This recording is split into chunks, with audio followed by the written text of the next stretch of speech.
Olá, bem-vindo ao canal da Escola de Saúde Mental Dr. Lincoln Andrade. Eu sou o Dr. Lincoln Andrade, médico psiquiatra com residência pelo Hospital das Clínicas da USP, trabalho em Curitiba e no vídeo de hoje eu vou falar para vocês sobre a síndrome de burnout, também conhecida como síndrome de esgotamento profissional.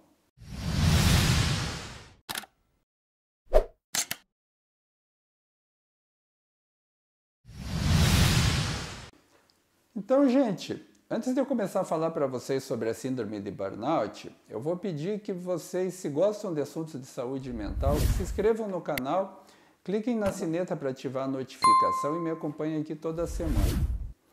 Então, o que é a síndrome de burnout? É a famosa síndrome de esgotamento profissional.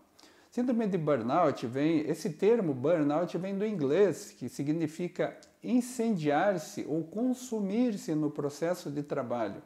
Então, já de início, essa expressão burnout já nos deixa claro que trata-se de um processo em que a pessoa vai se consumindo no exercício da atividade profissional. O burnout é caracterizado por um tripé de sintomas, né? A tríade do burnout, que eu vou explicar para vocês um por um aqui com algum detalhe, né, para que vocês tenham uma clareza maior, mas a gente vai ficar bem longe de esgotar esse assunto, que ele é um assunto bastante extenso, né? Então o vídeo vai te dar uma ideia geral sobre o burnout.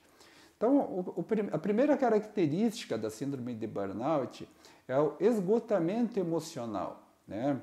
Então, é uma pessoa que, em função de um tempo prolongado de trabalho, um trabalho que exige demais dessa pessoa, ela acaba desenvolvendo sintomas tanto físicos quanto emocionais de depressão e de ansiedade. Então, é uma pessoa que não dorme direito, que vai ficando cada vez mais cansada, cada vez mais irritada, impaciente no exercício da atividade profissional. Ela frequentemente precisa sair daquele ambiente, às vezes se refugiar no banheiro do local onde trabalha para poder diminuir o estímulo, diminuir o contato com aquela atividade, se isolar, sentir que tem um pouco de sossego. Ela pode ter crises de choro no local de trabalho. Ela pode desenvolver uma série muito grande de sintomas físicos e emocionais, que vai consumindo, né? Ou seja, ela vai se esgotando emocionalmente, vai ficando cada vez com um menor número de recursos emocionais para lidar com aquelas demandas do dia a dia da sua atividade profissional.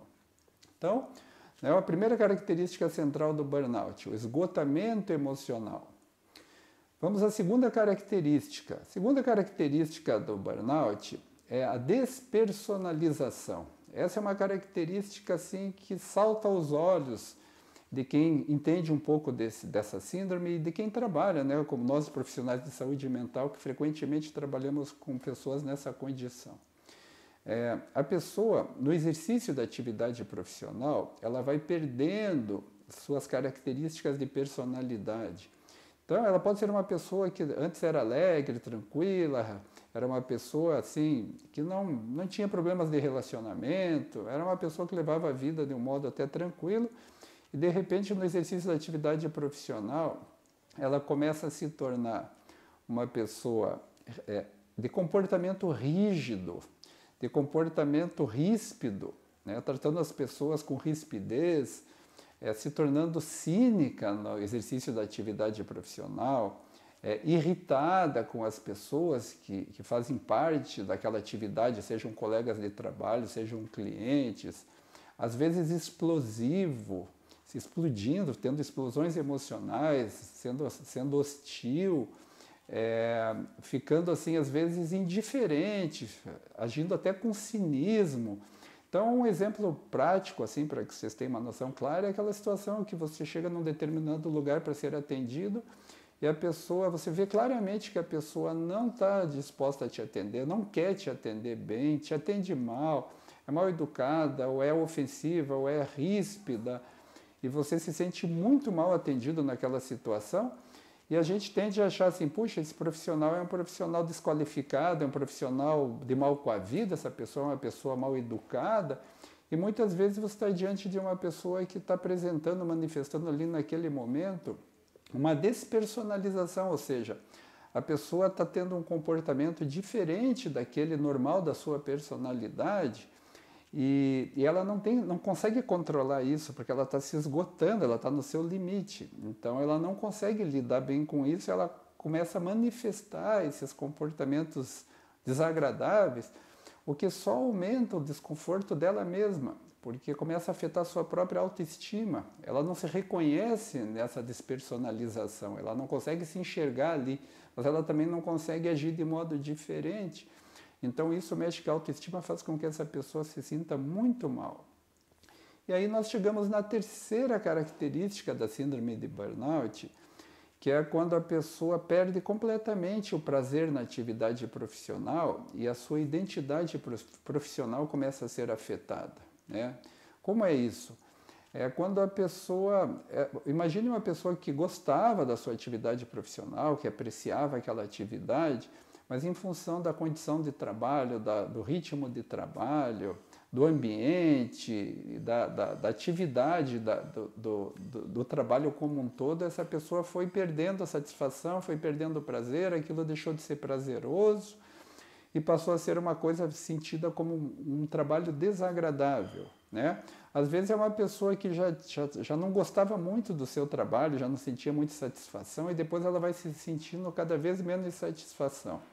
Então o que isso leva? Faz com que a pessoa perca completamente a satisfação na atividade profissional e sinta assim, a sua identidade profissional, como ela se vê profissionalmente, muito afetada, né? Então a pessoa começa a se sentir incompetente, começa a se sentir uma pessoa, um profissional ruim, fica com a sensação de que profissionalmente é fracassado. E quando você junta todos esses sintomas, né, o esgotamento emocional, a despersonalização e mais a perda da identidade profissional, você chega numa condição em que no final da linha, quando a pessoa já andou muito nesse processo de desgaste, ela atinge o burnout, que é esse esgotamento em que muitas vezes a pessoa desenvolve uma coisa que eu falei no vídeo anterior, que é a fobia do local de trabalho, que vem do inglês, que é a workplace fobia, a fobia do local de trabalho.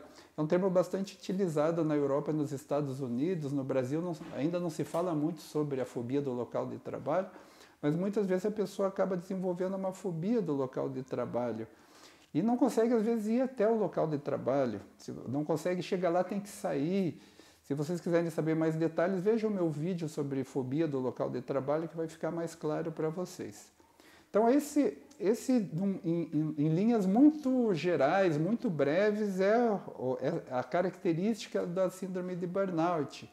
Então, no final dessa história, a pessoa está tão esgotada que frequentemente ela acaba tendo que ser afastada do trabalho, às vezes por tempo prolongado, e com dificuldade depois de retorno a esse trabalho, porque a pessoa fica com reações fóbicas muito intensas à atividade ou ao local de trabalho.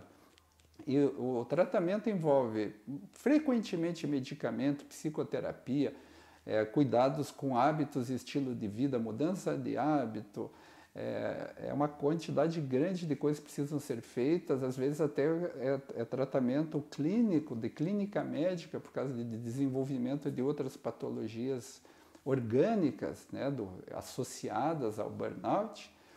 E então isso precisa de um olhar cuidadoso e por isso que ganhou a categoria de doença, né, no Código Internacional de Doenças mais recente, a CID-11, né, ganhou essa característica como doença. Então, esse é o transtorno, né, chamado de síndrome de burnout ou síndrome de esgotamento profissional, falado em poucas palavras, falado de um modo bem sucinto, mas para dar uma ideia para vocês. E nos próximos vídeos, aos poucos, entre outros assuntos, nós vamos tocar novamente nessa questão de saúde mental e trabalho. Ok? Então, mais uma vez agradeço a atenção de vocês e até o próximo vídeo.